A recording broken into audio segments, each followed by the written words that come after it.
I am Professor Dr. Syed Furqan Hasan, working in the National Institute of Child Health as a pathologist from last 32 years.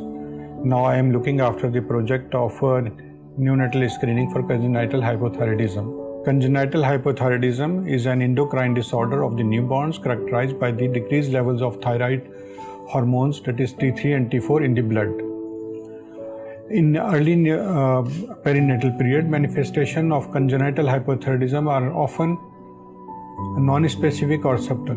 Hypothyroidism एक endocrine disorder है जिसमें T3 T4 level blood के अंदर कम होते हैं। अगर ये T3 T4 level हमें बचपन से पैदाइशी तौर पे अगर कम हो, पैदाइशी ये डिजीज़ हो, तो उसको कंजेनाइटल हाइपोथायराइडिज्म कहा जाता है।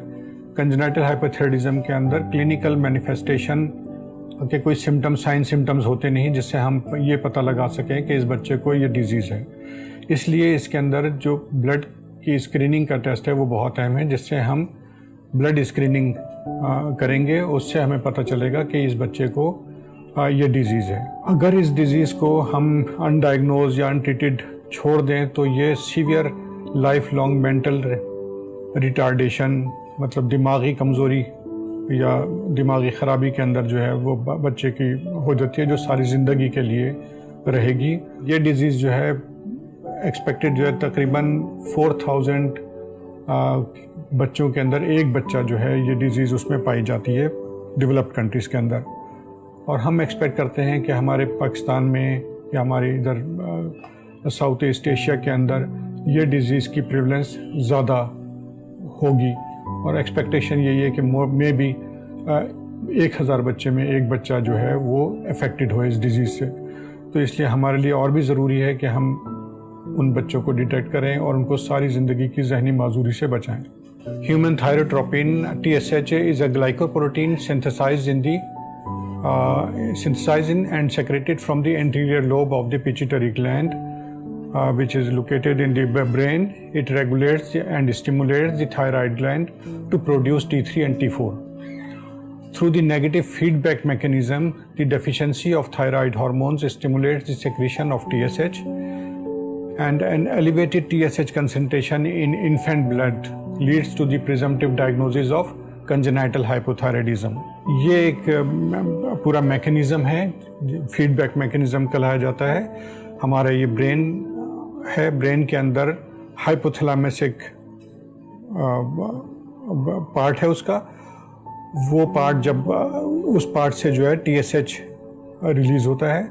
अगर हमारे ब्लड के अंदर T3 T4 की क्वांटिटीज़ कम होगी तो स्टिमुलेशन जो है ब्रेन में जाएगी हाइपोथैलेमस के पास, वो सेक्रीट करेगा TSH, ताकि और TSH जो है वो फिर हमारे थायराइड ग्लैंड के अंदर जो गले के सामने होता है, थायराइड ग्लैंड को जो है मैसेज देगा कि वो T3 T4 की प्रोडक्शन ज़्यादा करे।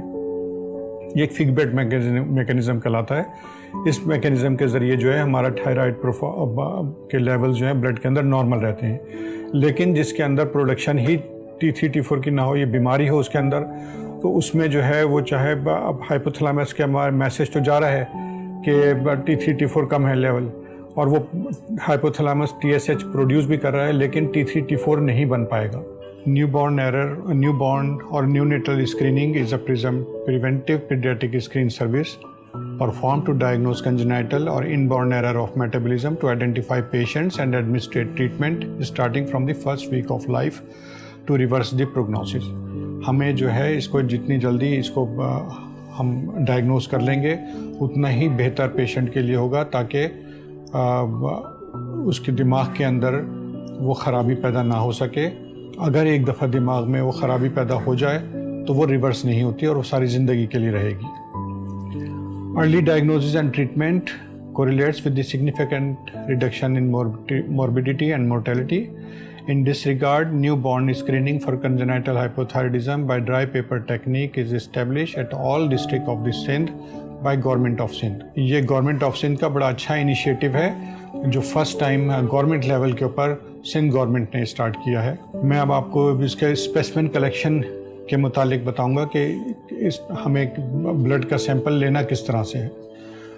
हमें जो सबसे पहले नंबर पे तो न्यूनेट्स फ्रॉम 1 to 6 डेज़ ये आइडियल एज है बच्चे की कि फर्स्ट 1 से 6 दिन के अंदर अंदर हमने ये सैंपल लेना है।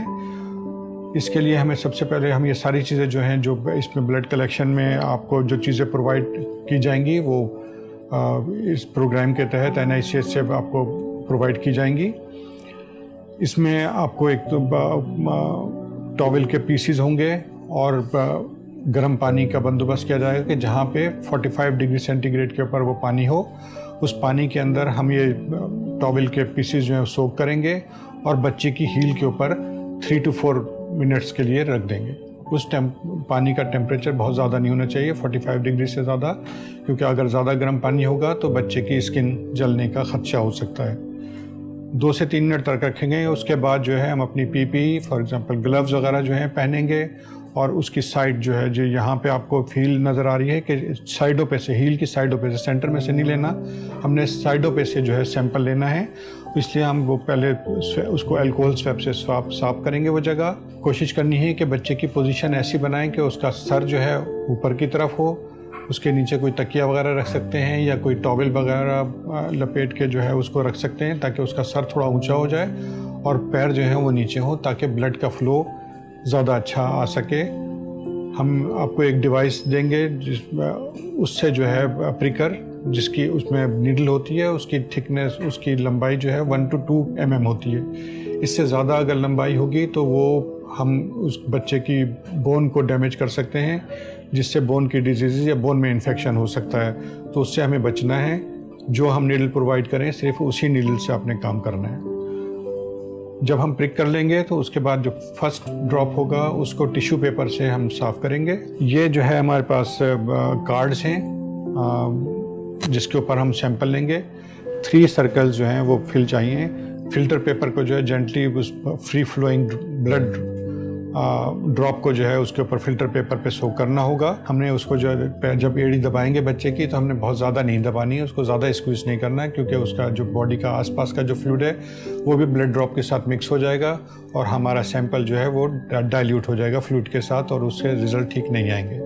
इसी तरह से अगर हम छोटे छोटे ड्रॉप्स लेंगे और बार बार एक के ऊपर एक ड्रॉप लगाएंगे, उसको लेयरिंग कहते हैं, उससे हमारा सैंपल जो है वो कंसनट्रेट हो जाएगा और उससे भी सैंपल के रिज़ल्ट जो हमारे जो रिज़ल्ट हैं वो सही नहीं आएंगे। और फिर जब हमने सैंपल ले लिया कार्ड के ऊपर, उस कार्ड के ऊपर सैंपल लेने के बाद हमने उसको एयर ड्राई करने के लिए आपको प्रोवाइड करेंगे, हम आपको रैक्स प्रोवाइड करेंगे।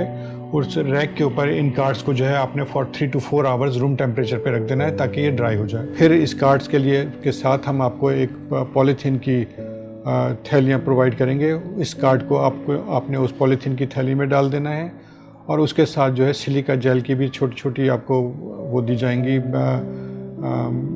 पैक्स। वो पैक्स जो हैं आपने इसमें पॉलीथीन की थैली में डाल देंगे ताकि वहाँ का जो मॉइस्चर है और ह्यूमिडिटी है वो उसको एब्जॉर्ब कर ले और हमारा सैंपल जो है वो ड्राई रहे। ये ड्राई सैंपल जो है अगर हम इस तरह से रखेंगे तो हम ये तकरीबन 1 महीने तक रूम टेम्परेचर के ऊपर इसको रख सकते हैं, जो ये 1 महीने तक रूम टेम्परेचर पे ख़राब नहीं होगा। अगर हम इसको एज इट इज़ इस सैंपल को अगर फ्रिज में रख देंगे तो ये 1 साल तक हमारे लिए करामद हो सकता है और 1 साल तक हम इसको रख सकते हैं। सैंपल लेने के बाद ये स्टोर होने के बाद जो आपने रख लिया तो कोशिश यही होनी चाहिए कि इसको विदिन 24 आवर्स जो है आप हमारी मेन लेबॉर्ट्री NICH के अंदर जो है वो ट्रांसफ़र कर दें, शिफ्ट कर दें, ताकि हम इसका टेस्ट लगा सकें। टेस्ट करना है TSH का कि इसमें TSH की मकदार कितनी है। तो बच्चों के अंदर नॉर्मली अडल्ट से ज़्यादा होती है इसकी रेंज, 15 माइक्रो यूनिट्स पर ml जो है ये इसकी नॉर्मल रेंज है।